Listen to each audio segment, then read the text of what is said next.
तो अभी हम समझेंगे largest endocrine gland in human, thyroid gland. तो थायराइड ग्लैंड थायराइड हार्मोन को प्रोड्यूस करता है और वो पूरे बॉडी में बेसल मेटाबॉलिक रेट को मेंटेन करता है। और फिजिकल एक्टिविटी या फिर मेंटल डेवलपमेंट हो गया, फिजिकल डेवलपमेंट हो गया, उन सब में थायराइड ग्लैंड के हार्मोन का रोल है। तो इन हार्मोन का कैसे यूटिलाइज होता है बॉडी में, वो हम डीपली समझेंगे। तो बेसिक एनाटॉमी, सरफेस एनाटॉमी से स्टार्ट करते हैं। सरफेस एनाटॉमी मतलब थायराइड ग्लैंड हम बाहर से कैसे आइडेंटिफाई करेंगे कि यहाँ पे ही थायराइड ग्लैंड है। तो जनरली वी नो कि थायराइड ग्लैंड नेक में प्रेजेंट होती है, एंटीरियर साइड ऑफ नेक और बिलो पार्ट में नेक के। तो यहाँ पे मतलब कि यहाँ पे क्लेविकल होगा, सराउंडिंग क्लेविकल का पार्ट होगा। ऐसा जरूरी नहीं कि एकदम बेस पे हो, सराउंडिंग होता है, बराबर। ये जब सिर्फ सीखने के लिए मैंने ये ड्राइंग किया है। तो क्लेविकल कहाँ पे होता है? एकदम बेस पार्ट के सराउंडिंग होता है। तो क्लेविकल एक बेस बनाता है। तो क्लेविकल का सराउंडिंग थायराइड ग्लैंड है। और थायराइड ये कौन सा कार्टिलेज है? ये है थायराइड कार्टिलेज। थायराइड कार्टिलेज के मिडिल से स्टार्ट होता है थायराइड ग्लैंड और क्लेविकल तक होता है। तो थायराइड कार्टिलेज कैसे पता लगाएंगे? जनरली मेल में हम एक स्ट्रक्चर आइडेंटिफाई करते हैं जिसको हम कहते हैं एडम्स एप्पल। मतलब थायराइड कार्टिलेज का बीच वाला पार्ट जो प्रॉपरली एनलार्ज होता है, और वो एक एडम्स एप्पल से हम उसको समझते हैं, ठीक है। तो एडम्स एप्पल फीमेल में इतना ग्रो नहीं होता, मतलब उसमें प्रेजेंट नहीं होता है। तो वो इतना एनलार्ज नहीं होता थायराइड कार्टिलेज बीच में। तो थायराइड कार्टिलेज तो हम जनरली आइडेंटिफाई करते हैं। तो लेरिंग्स वाला पार्ट है, लेरिंग्स जैसे खत्म होता है क्रिकोइड कार्टिलेज आता है। क्रिकोइड कार्टिलेज के जस्ट बिलो में नीचे, समझो अभी हम समझ गए surface anatomy. Surface anatomy thyroid cartilage के मतलब जस्ट मिडिल पार्ट से स्टार्ट होता है, ठीक है। थायराइड इतना हमें पता है, और क्लेविकल के सराउंडिंग रहता है। ये एरिया हमने जनरली आइडेंटिफाई कर लिया। अब प्रॉपरली अगर कोई पेशेंट आता है, पता चलता है कि उसका गोइटर है, मतलब गोइटर मतलब थायराइड का एनलार्जमेंट है, प्रॉपर साइज से बढ़ जाता है, तो उसको हम क्या कहते हैं? गोइटर, ठीक है। थायराइड ग्लैंड को। तो थायराइड ग्लैंड प्रॉपर एनलार्ज है, वो कैसे पता लगाएंगे? तो इधर अगर स्वेलिंग और एनलार्जमेंट नेक के एरिया में दिखेगा तो पता चल जाएगा सरफेस एनाटॉमी से कि इसका थायराइड ग्लैंड एनलार्जमेंट है, गोइटर जैसी सिचुएशन है। तो सरफेस एनाटॉमी में पता लगाएंगे तो इस्थमस और लोब कौन सी साइड पे होते हैं वो प्रॉपरली हमें पता होना चाहिए। तो इस्थमस किसको कहते हैं और लोब किसको कहते हैं वो समझते हैं। थायराइड ग्लैंड के अंदर दो पार्ट है मेन, एक लोब वाला पार्ट और बीच वाला जो ब्रिज बनाता है। ये जो ब्रिज दिखाई दे रहा है वो इस्थमस वाला पार्ट। तो जनरली ब्रिज कहां से कहां तक होता है? ये ब्रिज होता है सेकंड, थर्ड और फोर्थ, सेकंड, थर्ड और फोर्थ ट्रेकियल रिंग तक, ठीक है। तो ट्रेकियल रिंग मतलब जो ट्रेकिया होता है वो ट्रेकियल रिंग से ऐसे बनती है। तो पहले छोड़ दो, सेकंड, थर्ड और फोर्थ, फोर्थ ट्रेकियल रिंग तक इस्थमस सिचुएटेड होता है। पांचवी ट्रेकियल रिंग तक लोब उसका बेस पार्ट होता है। तो समझो अभी हम जनरली क्या समझ रहे हैं? Surface anatomy. सरफेस एनाटॉमी समझने के लिए हमें इस्थमस वाला पार्ट समझना है। तो बस कुछ नहीं, दो ट्रांसवर्स लाइन 1.2 सेंटीमीटर की ड्रॉ कर लेते हैं। और ये जो दो 1.2 सेंटीमीटर की ट्रांसवर्स लाइन है, ये ट्रांसवर्स लाइन इस्थमस का पार्ट समझेगी। तो 1.2 सेंटीमीटर मतलब 1.2 सेंटीमीटर ट्रांसवर्स लाइन हमने ड्रॉ किया ऐसे, ये 1.2 सेंटीमीटर की ड्रॉ की। अब इस्थमस का प्रॉपरली मतलब उसका बॉर्डर देखते हैं तो सुपीरियर बॉर्डर और इंफीरियर बॉर्डर दिखाई दे रही है। सुपीरियर बॉर्डर ये क्रिकोइड कार्टिलेज है। कौन सा कार्टिलेज है? Cricoid cartilage. क्रिकोइड कार्टिलेज से ये 1.2 समथिंग जितना होता है सेंटीमीटर, और ऊपर का पार्ट 2.5 सेंटीमीटर जितना होता है। तो हमें सरफेस एनाटॉमी से पता चल गया कि इस्थमस प्रॉपरली थायराइड कार्टिलेज के नीचे क्या होगा? क्रिकोइड कार्टिलेज होगा। क्रिकोइड कार्टिलेज से 1.2 सेंटीमीटर कौन सी बॉर्डर होगी? सुपीरियर बॉर्डर होगी। और उसके क्रिकोइड कार्टिलेज से 2.5 सेंटीमीटर कौन सी बॉर्डर होगी? इंफीरियर बॉर्डर होगी। और जो ट्रांसवर्स लाइन हम बनाएंगे 1.2 सेंटीमीटर की, जैसे ही पार्ट ऐसा पार्ट होगा तो वो क्या हो जाएगी, इस्थमस वाला पार्ट समझा देगी ऐसे ट्रांसवर्सली। तो हमने इस्थमस प्रॉपर्ली बाहर से आइडेंटिफाई कर लिया कि थायराइड कार्टिलेज से ये इतना होगा। अब लोब कितना होगा, तो लोब की जनरल लेंथ कौन सी होती है, 5.2.5 सेंटीमीटर के साइज होती है। और वेट कितना होता है पूरे थायराइड का, एवरेज 25 ग्राम होता है। बट एक थायराइड ग्लैंड भी मेल के कंपेयर में फीमेल में लार्ज होती है। तो थायराइड ग्लैंड एक ऐसी एंडोक्राइन ग्लैंड है जो फीमेल में लार्ज होती है इन कंपेयर टू मेल। और इवन फीमेल में भी मेंस्ट्रुएशन के टाइम और प्रेगनेंसी के टाइम और भी उसके साइज में वेरी करता है। तो कौन सा, ये thyroid hormone thyroid gland produce करती है। तो आगे हम थायराइड हार्मोन के बारे में प्रॉपर्ली समझेंगे, बट थायराइड ग्लैंड का लोकेशन हमें पता चल गया सरफेस एनाटॉमी से। अब दूसरे लोकेशन से बात करें तो पीछे कौन सी वर्टिब्रा होगी, C5, C6, C7 और यहाँ पे T1 वर्टिब्रा होगी। तो C5, C6, C7 और T1 वर्टिब्रा तक हमारा थायराइड ग्लैंड प्रॉपर्ली सिचुएटेड रहता है। तो हमने थायराइड ग्लैंड का लोकेशन देख लिया और सरफेस एनाटॉमी देख ली। और उसका शेप कैसा होता है, बटरफ्लाई शेप और एच शेप का दिखाई दे रहा है। थायराइड ग्लैंड बटरफ्लाई शेप और एच शेप की होती है। साइज की बात करें तो लोब्स 2.5 सेंटीमीटर के लेंथ है और इस्थमस 1.2 पर 1.2 सेंटीमीटर की उसकी लेंथ है। तो हमने साइज, शेप, सरफेस एनाटॉमी और लोकेशन प्रॉपर्ली समझ लिया। अब आगे हम उसके पार्ट्स और उसके रिलेशंस ऑफ सरफेस बॉर्डर के बारे में डिटेल समझेंगे। थायराइड ग्लैंड के रिलेशंस को समझने के लिए हम प्रॉपर्ली उसके पार्ट को समझ लेते हैं। जैसे ही हम पार्ट को समझ लेंगे, फिर थायराइड ग्लैंड के सराउंडिंग स्ट्रक्चर कौन से हैं, मतलब आर्टरी सप्लाई, वेनस ड्रेनेज और नर्व सप्लाई, लिम्फेटिक्स और मसल्स कौन से हैं, वो पहले मैं आपको बता दूंगा। तो उससे क्या होगा, हमें इजी पड़ेगा कि रिलेशंस कौन से सराउंडिंग में आते हैं। ठीक है, तो सबसे पहले बात करते हैं थायराइड ग्लैंड के दो पार्ट हैं। एक तो लोब वाला पार्ट है और एक इस्थमस वाला पार्ट है। ठीक है, अब लोब दो है मेन, तो राइट और लेफ्ट। कभी कभी बीच में भी एक लोब जनरेट होता है जो इस्थमस से सर्ज होता है, तो उसको कहते हैं पिरामिडल लोब। तो बुक्स में एक और लोब भी दिखाया जाएगा, पिरामिडियल लोब।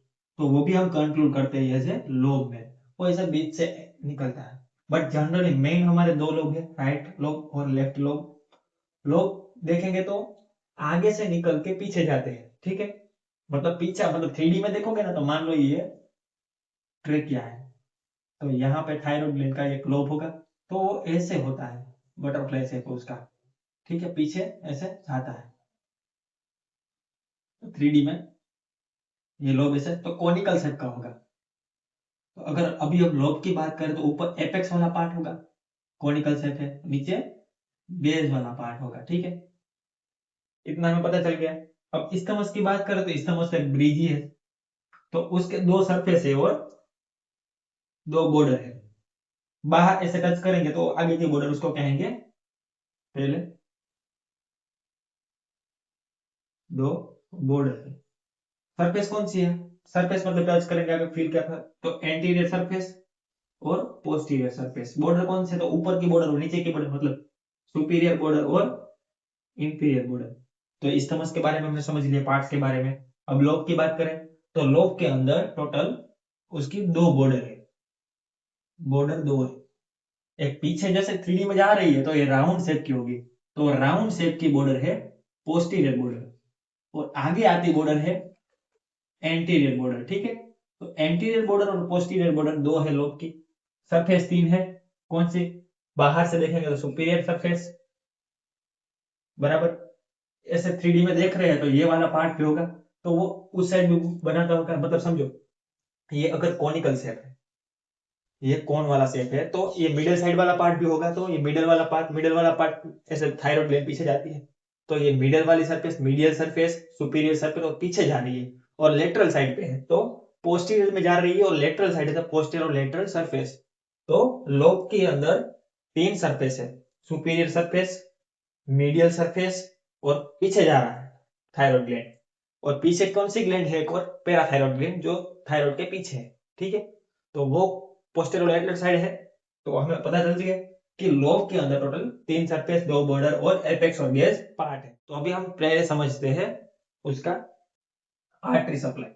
तो जनरली ये नेक वाला एरिया है, तो नेक वाले एरिया में कौन सी आर्टरी सप्लाई करती है? मेन तो कैरोटिड आर्टरी है। अभी कैरोटिड आर्टरी आती कैसे है, वो समझते हैं। तो ये आर्च ऑफ एओर्टा है। आर्च ऑफ एओर्टा से तीन ब्रांचें निकलती है। एक निकलती है इधर से ब्रेकियोसेफेलिक, एक इधर से निकलती है लेफ्ट सबक्लेवियन, और एक इधर से निकलती है लेफ्ट कॉमन कैरोटिड आर्टरी। और सब क्लेवियन वाली ये ब्रेकियोसेफेलिक है, उसमें से एक और ब्रांच निकलती है, उसको कहते हैं हम राइट सब क्लेवियन से एक और ब्रांच जनरेट होती है, जिसको कहते हैं हम राइट कॉमन कैरोटिड आर्टरी। तो अभी हमें इतना पता है कि राइट कॉमन कैरोटिड आर्टरी और लेफ्ट कॉमन कैरोटिड आर्टरी नेक से गुजर रही है, ठीक है। तो इन दोनों से ही थायराइड को सप्लाई मिलेगा मेनली। तो कैसे इधर से आर्टरी पहुंचेगी? तो इन दोनों से दो आर्टरी निकलेगी, एक और ये दूसरी आर्टरी। मिक्स ना हो जाए इसलिए मैं अलग से ड्रॉ कर रहा हूं। तो ये जो आर्टरी है इसको कहते हैं एक्सटर्नल कैरोटिड आर्टरी, ये है internal carotid artery. External carotid artery से ऊपर से निकलेगी एक ब्रांच, इसको हम कहते हैं सुपीरियर थायराइड आर्टरी। तो सुपीरियर थायराइड आर्टरी यहां से निकलती है, बराबर। अभी एक और चीज निकलती है यहां से,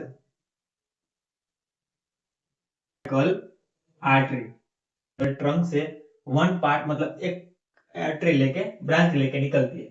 तो यहाँ पे थायराइड के अंदर कौन सप्लाई करता है? सुपीरियर थायराइड आर्टरी और inferior thyroid artery. Superior thyroid artery और इंफीरियर थायराइड सेम राइट में भी होगा, ऐसे मर्ज होती, मतलब एनास्टोमोसिस होती, मिलती है। बेस पार्ट में सुपीरियर और इंफीरियर थायराइड आर्टरी मर्ज होती, मतलब एनास्टोमोसिस होती है, और वो पूरे थायराइड को ब्लड सप्लाई करती है।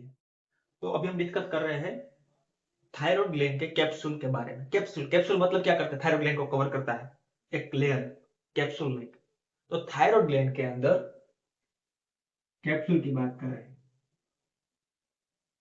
थायराइड ग्लैंड के अंदर दो कैप्सूल है, एक है ट्रू और एक है फॉल्स।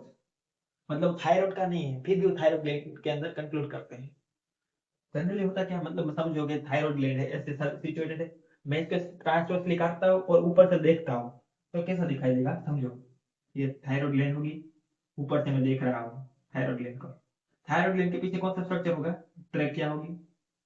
ट्रेकिया के पीछे कौन सा स्ट्रक्चर होगा? इसोफेगस होगा। इधर कैरोटिड आर्टरी होगी, एक वेन होगी और एक नर्व होगी। सेम टू सेम, एक कैरोटिड आर्टरी होगी, वेन होगी और नर्व होगी। वेन का नाम है जुगुलर वेन, जो हम आगे डिस्कस करेंगे, ठीक है। पहले अभी हम इतना समझते हैं वेन, और इसको कहते हैं कैरोटिड शीथ, ठीक है। ये अभी हमारे लिए मेन टॉपिक नहीं है, आगे स्कीम है, ठीक है। सुपरफिशियल फेसिया है, फिर जैसे ही वो मसल वाला पार्ट आता है, डीप फेसिया वाला पार्ट, तो ये डीप फेसिया है ना, इसे कवर करता है पूरे थायराइड ग्लैंड को, ऐसे बाहर से कवर करता है। यहाँ पे थोड़ा ही कम करता है, मतलब थिन करता है, मतलब ऐसे मैंने डिजाइन किया है, ठीक है। तो ये जो प्रॉपरली बाहर से कवर करता है उसको हम क्या कहते हैं? पार्ट किसका है? डीप फेसिया का पीछे वाला पार्ट है, मतलब डीप फेसिया का पीछे वाला पार्ट है, इसलिए हमने कवर करता है, इसलिए हमने उसको क्या कहते हैं? फॉल्स कैप्सूल कहते हैं। और जो ट्रू, मतलब जो थायराइड ग्लैंड के अंदर बाहर के सेल्स होते हैं ना, वो एक मस्त एकदम कॉन्सोलिडेट हो जाते हैं, उसके एपिथेलियल सेल बाहर से कॉन्सोलिडेट हो जाते हैं और एक मस्त लेयर बना देते हैं थायराइड ग्लैंड के। जैसे थायराइड ग्लैंड है एकदम वैसे कंसोलिडेट होके वो उसको कैप्सूल की तरह कवर कर लेंगे, मतलब इसके अंदर भी कवर हो जाएगा, और वो प्रॉपरली थायराइड ग्लैंड का ही पार्ट है और उसको कवर कर रहा है। और उसके अंदर एक प्लेक्सस आता है। कौन सा प्लेक्सस आता है? प्लेक्सस आता है, उसको आर्टरी प्लेक्सस है, बराबर। जो क्या करता है, सप्लाई करता है थायराइड ग्लैंड के माइनर सेल को। जैसे मतलब समझो, सुपीरियर थायराइड आर्टरी और इंफीरियर थायराइड आर्टरी से वो छोटी छोटी ब्रांच निकलती है। ब्रांच प्लेक्सस है ये, जो कॉमन ब्रांच प्लेक्सस है उसका, आर्टरी प्लेक्सस, जो ट्रू कैप्सूल के अंदर सिचुएटेड है। और वो थायराइड के माइनर टू माइनर सेल को ब्लड सप्लाई करता है और वहां से थायराइड हार्मोन को लेता है और पूरे बॉडी के सेल में सप्लाई करता है। समझ में आ रहा है? तो ये ट्रू कैप्सूल के अंदर ही वो आर्टरी का, मतलब ऐसे बोलते हैं ना कि प्लेक्सस है, पूरा जत्था है। समझ में आ रहा है? तो ये कैप्सूल है दो, ट्रू और फॉल्स कैप्सूल। अभी हम आगे समझेंगे। देखो, आर्टरी सप्लाई तो हमने समझ लिया। आर्टरी कौन सप्लाई है? सुपीरियर और इंफीरियर थायराइड आर्टरी, ठीक है। कैप्सूल और आर्टरी हमने प्रॉपर्ली समझ लिया। अब वेन के बारे में समझते हैं। वेन ड्रेनेज कौन सी वेन लेती है? सुपीरियर और इंफीरियर थायराइड आर्टरी से जो वेन लेती है उसका नाम है जुग्युलर वेन। कौन सी नाम है? जुग्युलर। तो जुग्युलर वेन की ब्रांचेस क्या लेती है? ये पूरा जितना ब्लड होता है उसको, जो डीऑक्सीजनेटेड ब्लड होता है उसको खींचते हैं, ड्रेनेज करती है। तो थायराइड के अंदर वेनस ड्रेनेज कौन सा है? जुग्युलर वेन ड्रेनेज करता है, ठीक है। पता चल गया। अब नर्व सप्लाई की बात करते हैं। तो नर्व सप्लाई के अंदर दो आती है लेरिंजियल नर्व। एक ऊपर से आती है जो है सुपीरियर लेरिंजियल नर्व, और यहाँ पे एक और लेरिंजियल नर्व है जो है यहाँ पे आती है रिकरेंट लेरिंजियल नर्व, ठीक है। याद रखना है सप्लाई। और वो कहाँ से निकलती है मेन? तो उसका सर्वाइकल जो गेंगलियन होता है, पीछे वाले सुपीरियर सर्वाइकल गेंगलियन, वहां से वो निकलती है और यहाँ पे सप्लाई करती है, ठीक है। इतना हमें पता चल गया है बेसिकली थायराइड ग्लैंड के बारे में। थायराइड ग्लैंड के अंदर मेन मसल्स आते हैं जो है इसके सराउंडिंग। एक होता है, तो एक और स्ट्रक्चर होता है ऊपर, इसका नाम है हायोड बोन। ये है हायोड बोन। ऊपर हायोड बोन है और नीचे जनरली क्या होता है? स्टर्नम वाला पार्ट, ठीक है। तो स्टर्नम और हायोड के बीच में एक मसल आता है ऐसे,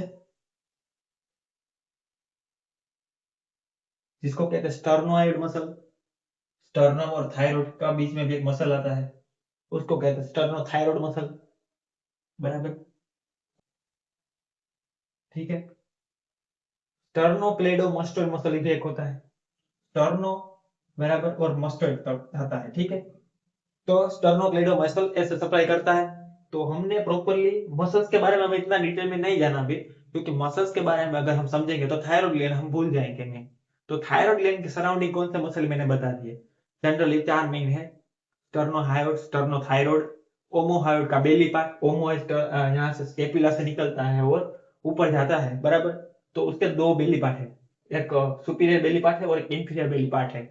तो वो जैसे जैसे बस पास होता है तो कवर करता है। और और स्टर्नोक्लेडोमसल भी ऐसे ही जाता है, ठीक है, ऊपर।